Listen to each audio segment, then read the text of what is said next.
On va commencer cette émission avec une photo, dite la photo de la honte, puisqu'elle a provoqué une vive polémique.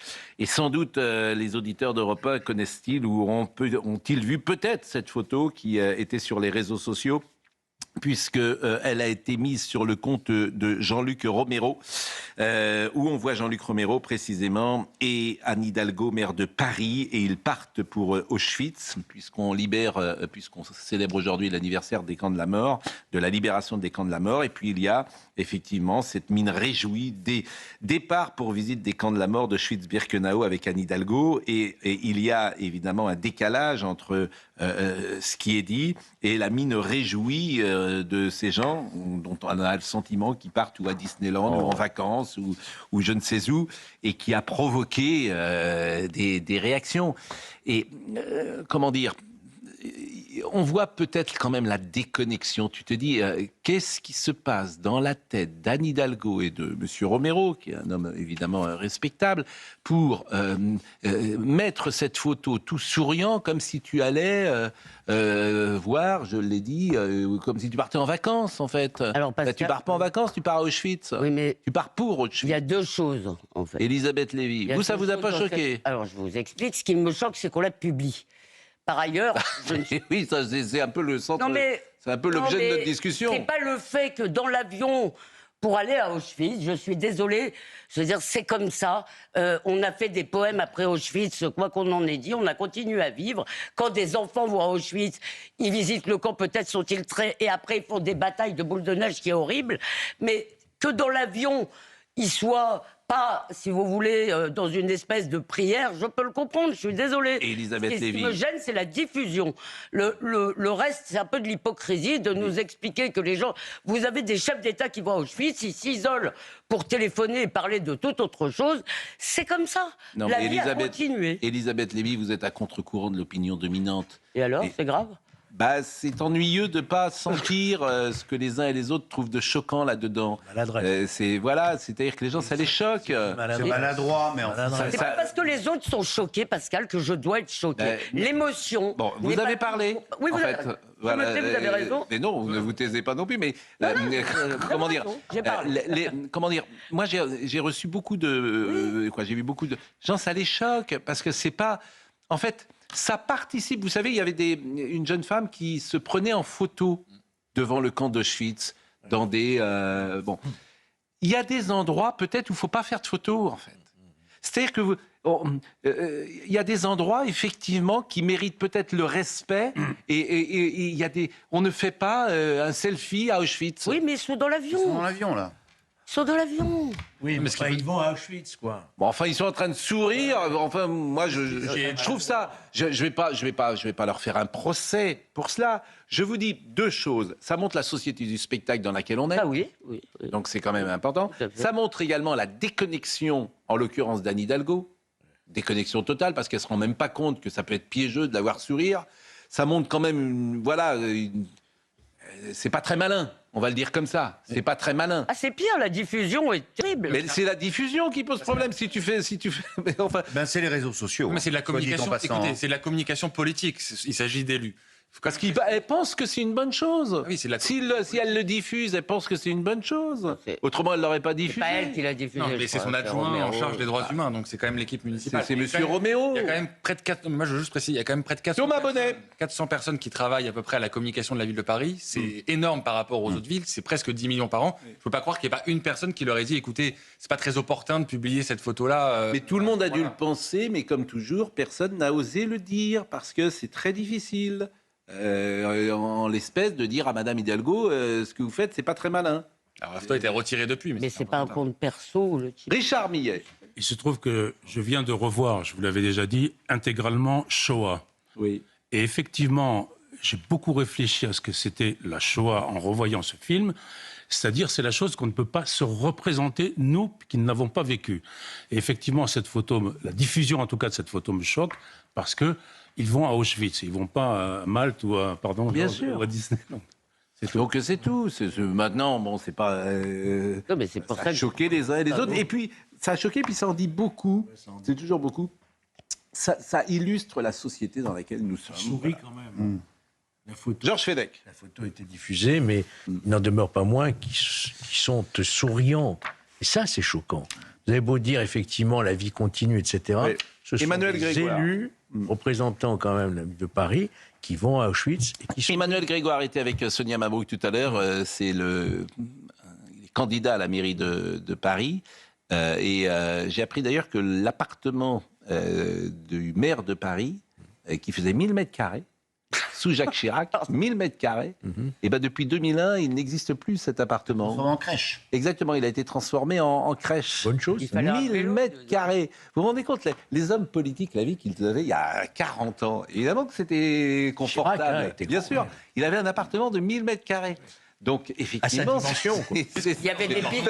T'avais envie d'être réélu. Oui. Bon, Ah bon et c'est M. Delanoë qui a enlevé ça. Alors, effectivement, bon, aujourd'hui, c'est pour ça qu'on voit le décalage. Aujourd'hui, c'est quelque chose qui ne... Ça serait un thème de campagne. C'est-à-dire que s'il y avait un appartement de 1000 mètres carrés, ce serait un thème de campagne. Alors qu'avant, bon, les Oui, gens s'en fichaient. enfin, il faudrait faire des pistes cyclables dedans, hein, parce que franchement... Je vous propose d'écouter Emmanuel Grégoire. J'ai vu l'émoi qu'elle a suscité, c'est évidemment une maladresse et je sais que Jean-Luc Romero en est hautement conscient et qu'il en était mortifié et qu'il l'a effacé. C'est d'abord un voyage important puisque c'est un voyage annuel qui est fait. Personne ne le remet en cause. Un voyage, exactement. Mais- Donc d'abord, je dis que j'honorerai cette tradition de la mémoire en faisant le même déplacement chaque année comme maire de Paris. Et ensuite, il y a des moments où on fait des maladresses, on en convient. La photo a été supprimée et voilà, je crois que là n'est pas l'essentiel. J'ai appris deux choses dans une conversation à bâton rompu avec Emmanuel Grégoire. La première, c'est qu'il est pour vendre le Parc des Princes à Nasser El Khelaifi. Il est pour vendre le Parc des Princes. Anne Hidalgo n'est peut-être pas tout à fait sur cette position-là. Ah bah, elle était oui, totalement con. T'es opposé. Bien sûr. Et Donc, vous, vous êtes pour ou pas? je n'en sais. Oui, je pense que c'est une bonne chose pour un club de foot d'être propriétaire de Comme son stade. d'autres grandes villes avec des grandes équipes. Bien Le sûr. PSG reste au Parc des Princes, surtout. C'est ça l'enjeu, en fait. Ouais. Vous avez parfaitement raison. Et puis la deuxième chose que j'ai apprise, c'est qu'il prend le métro tous les jours, 100%. Il habite à République et il prend le métro tous les jours. J'ai dit, vous prenez le métro? Il m'a dit oui, tous les jours. C'est pas un exploit. Moi aussi. Jacques Chirac prenait pas le métro. Pour ceux qui le prennent. Oui, moi, et puis c'est sauter pas un par-dessus. exploit, ouais. Il y a- La il y a une scène- situation à Paris n'est pas non plus très simple. Donc, Écoutez, C'est parfois paraît-il plus rapide en métro. que ça va mieux, la circulation à Paris. C'est-à-dire que les gens viennent plus. Hein. C'est pour ça aussi que ça... ça désengorge un peu. Les artisans viennent plus, les banlieues. Donc les gens viennent plus. Et Donc, les évidemment, c'est plus commerces facile. ferment. Bon, Minneapolis, Alex Pretty, infirmier d'un service de réanimation, est mort après une altercation samedi avec les agents fédéraux à Minneapolis. Selon le ministère américain de la Sécurité intérieure, l'homme était armé d'un pistolet semi-automatique et avait violemment résisté avant que l'agent, craignant pour sa vie, ne lui tire dessus. Bon, là aussi, on est là pour décrypter pas que l'information, mais aussi la manière dont elle est relayée. Hier soir, par exemple, les deux grands journaux de TF1 et Antenne 2 ouvraient avec cela. Bon, c'est un choix éditorial. Je ne suis pas sûr que ça passionne absolument les Français, ce qui se passe à Minneapolis. Mais ce n'est pas grave. Parce qu'effectivement, c'est Trump. Et toutes les choses qui vont abîmer ou attaquer Donald Trump, dans l'espace médiatique, disons-le, elles ont leur place, et une place importante. Alors, ça ne veut pas dire qu'on ne peut pas critiquer Trump non plus. C'est ce qu'on a fait tout à l'heure. Il est parfois illisible parce qu'erratique. Mais il ne faut pas... voilà, j'ai regardé hier soir, 20h de TF1, 20h de Antenne 2, et... France 2. France 2. Mais oui, mais j'ai lu David et l'homme, ils disent que je vis dans les années 70. Maintenant, j'ai décidé de parler d'Antenne 2. Bon, voyons le sujet. Le journal parlait. Vous êtes Écoutez. vintage. Bah, écoutez, en plus, c'est l'anniversaire de Michel Sardou. Aujourd'hui, il a 79 ans. S'il nous écoute, il ne nous écoute pas d'ailleurs à cette heure-là parce qu'il dort à 9h11. Il se réveille un petit peu tard. Mais on salue Anne-Marie, bien évidemment. On essaiera de la voir sur Europe 1 tout à l'heure à 16h, parce qu'il doit être réveillé à 16h. Et pour le moment, voyons le sujet, parce que ça ne nous empêche pas d'avoir un regard critique sur Donald Trump. Inès Alicane. Ces images ont fait le tour du monde. Des officiers de l'ICE, la police fédérale de l'immigration aux États-Unis, encerclent deux personnes dans une rue de Minneapolis. Un homme est maintenu au sol. Au bout de quelques secondes, des coups de feu retentissent. Alex Pretty, un infirmier de 37 ans, vient de perdre la vie. Selon le ministère américain de la Sécurité intérieure, Alex Pretty était armé d'un pistolet semi-automatique. Des suspects qui agressent, retardent, entravent ou menacent la vie d'un agent de force de l'ordre. Tout cela renvoie au choix dont nous venons de parler. Lorsque des individus font de mauvais choix, de mauvaises décisions, qu'ils se retrouvent dans une situation impliquant les forces de l'ordre, une situation d'intervention en cours, qu'ils complotent pour s'y rendre, c'est sur cela que nous fondons nos décisions prises en une fraction de seconde. Sur les réseaux sociaux, c'est l'indignation. Une grande partie de l'opposition démocrate accuse une police de l'immigration hors de contrôle, comme l'ancien président Barack Obama, qui a réagi dans un communiqué sur le réseau social X. Le meurtre d'Alex Pretty est une tragédie bouleversante. Il devrait aussi servir d'avertissement à chaque Américain, sans distinction d'appartenance politique, quant au fait que nombre de nos valeurs fondamentales, en tant que nation, sont de plus en plus menacées. Plusieurs centaines de manifestants se sont rassemblés pour dénoncer la mort d'Alex Pretty, près de 3 semaines après celle de René Good, dans des circonstances similaires. Je ne sais pas si l'enquête sera en cours, de toute façon. C'est difficile d'avoir une opinion arrêtée tant qu'on n'a pas les résultats de l'enquête, c'est évident.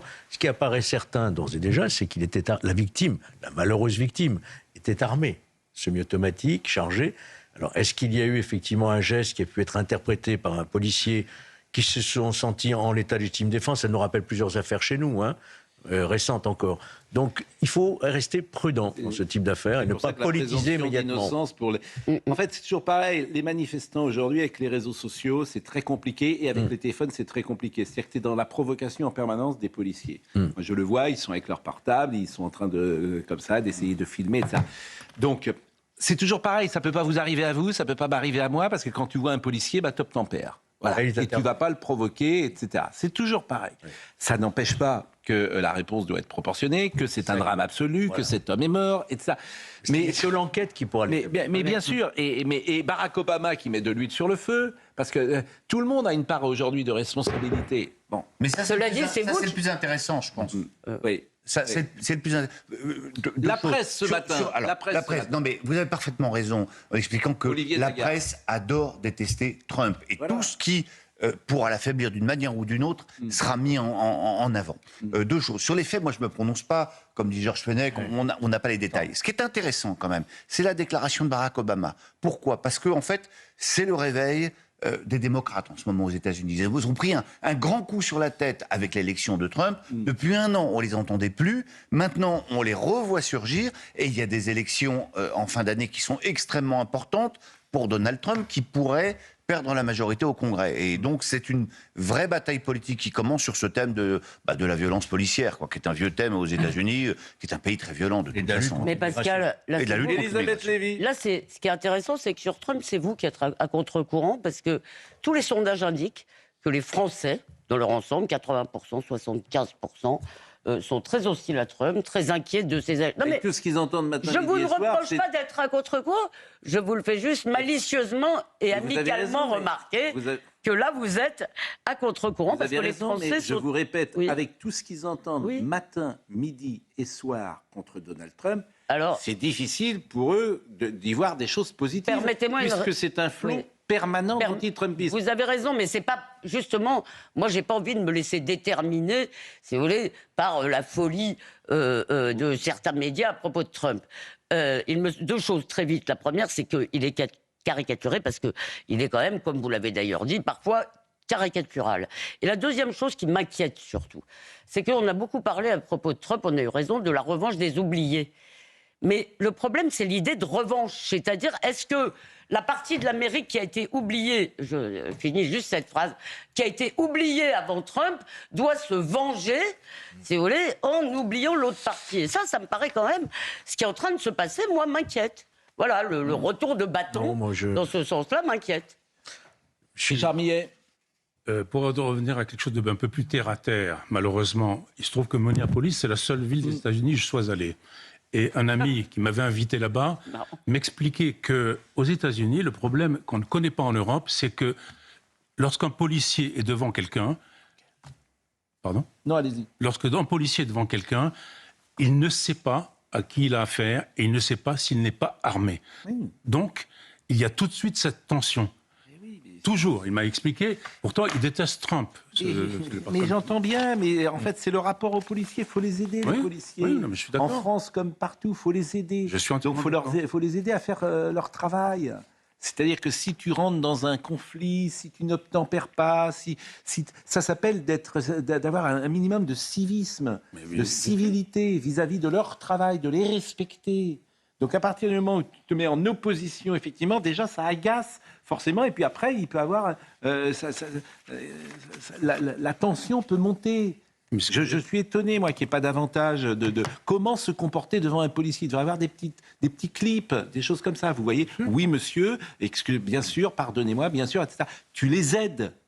Voilà, alors effectivement, si tu les provoques, si tu leur dis vous êtes des cow-boys, si tu les prends de haut, si tu sais, ça se passe mal. Aux États-Unis, ça rigole pas. Hein. Oui, je suis désolé. Moi, je dis.